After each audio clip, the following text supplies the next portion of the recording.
वानरराज सुग्रीव को आपकी कृपा से उनके पूर्वजों का राज्य पुनः प्राप्त हो गया है। यह अत्यंत कठिन कार्य था जो कि आपके प्रसाद स्वरूप ही संपन्न हो पाया है। अब आप कृपा करके उनका राज तिलक कर अंगद को युवराज पर प्रदान करें। हनुमान की प्रार्थना सुनकर राम बोले, हनुमान सौम्य, मैं पिता की आज्ञा का पालन करते हुए वन में निवास कर रहा हूँ, अतः 14 वर्ष की अवधि पूर्ण होने के पूर्व किसी नगर अथवा ग्राम में जाना मेरे लिए उचित नहीं है।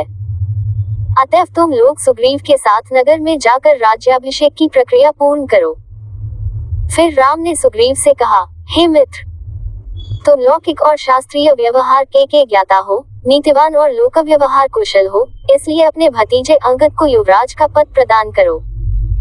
वह तुम्हारे ज्येष्ठ भ्राता का पुत्र ही नहीं है, पराक्रमी और वीर भी है।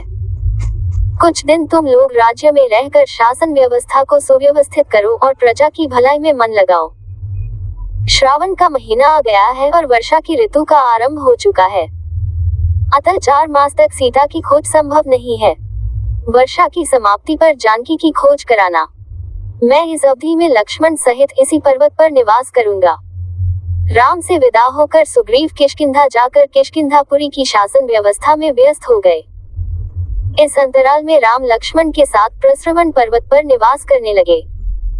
एक सुरक्षित कंदरा को कुटिया का रूप देकर वे लक्ष्मण से बोले, हे भाई, हम वर्षा ऋतु यहीं व्यतीत करेंगे।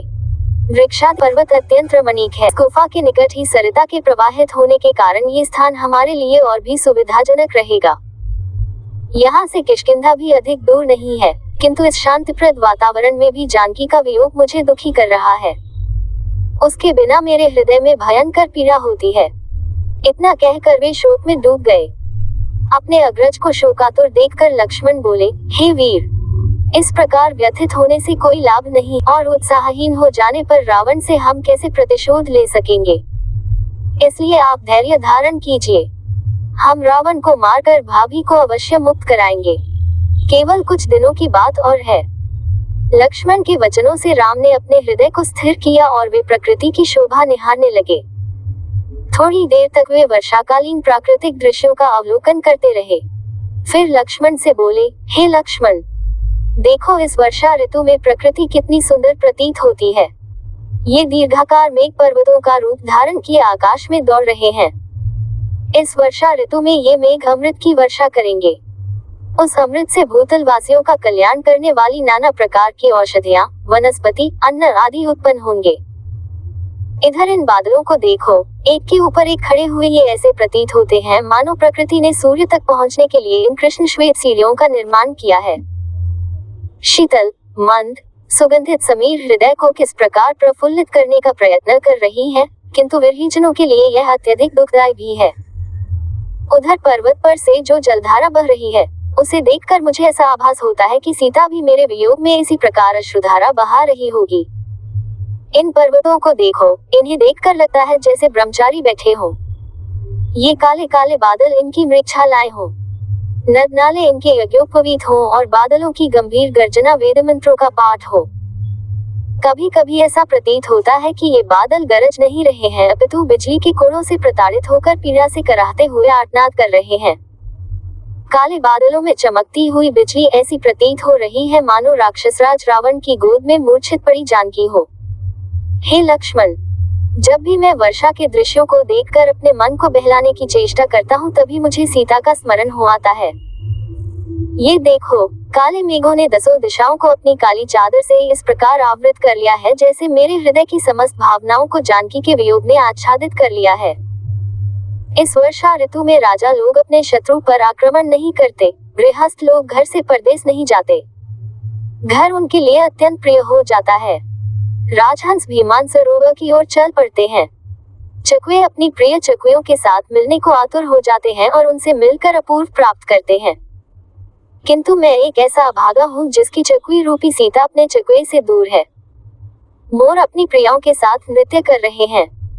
ऐसा प्रतीत होता है कि बगुलों की पंक्तियों से शोभायमान, जल से भरे श्यामवर्ण मेघ मानो किसी लंबी यात्रा पर जा रहे हैं। वे पर्वतों के शिखरों पर विश्राम करते हुए चल रहे हैं। पृथ्वी पर नई नई घास उगाई है और उस पर बिखरी हुई लाल लाल बीरबहुटियां ऐसी प्रतीत होती हैं मानो कोई नवयौवना कामिनी हरे परिधान पर लाल बूटे वाली बेल लगाए लेटी हो। सारी में हो रही है। सरिताएं कलकल नाद करती हुई बह रही हैं। वानर वृक्षों पर अटखेलियां कर रहे हैं। इस सुखद वातावरण में केवल विरहीजन अपनी प्रियाओं के वियोग में तड़प रहे हैं। उन्हें इस वर्षा की सुखद फुहार में भी शांति नहीं मिलती। देखो, ये पक्षी कैसे प्रसन्न होकर वर्षा की मंद मंद फुहारों में स्नान कर रहे हैं। उधर वह पक्षी पत्तों में अटकी हुई वर्षा की बूंद को चाट रहा है। सूखी मिट्टी में सोए हुए मेढक मेघों की गर्जना से जागकर ऊपर आ गए हैं और टर की गर्जना करते हुए बादलों की गर्जना से स्पर्धा करने लगे हैं। जल की वेगवती धाराओं से निर्मल पर्वत शिखरों से पृथ्वी की ओर दौड़ती हुई सरिताओं की पंक्तियां इस प्रकार बिखर कर बह रही हैं जैसे किसी के धवल कंठ से मोतियों की माला टूटकर बिखर रही हो।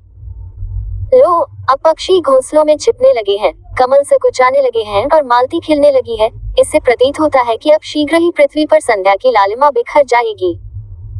फिर राम ने श्वास छोड़कर बोले, वाली के मरने से सुग्रीव ने अपना राज्य, अब वह अपनी बिछुड़ी हुई पत्नी को पुनः पाकर इस वर्षा का आनंद उठा रहा होगा। पता नहीं, मैं अपनी बिछुड़ी हुई सीता के कब दर्शन करूंगा। अब तो श्रावण मास का अंत हो चला है। शीघ्र ही शरद ऋतु का प्रारंभ होगा। दुर्गम मार्ग फिर आवागमन के लिए खुल जाएंगे। मुझे विश्वास है, शरद ऋतु आते ही सुग्रीव अपने गुप्तचरों से अवश्य सीता की खोज कराएगा। इतना कहकर राम गंभीर कल्पना सागर में गोते लगाने लगे।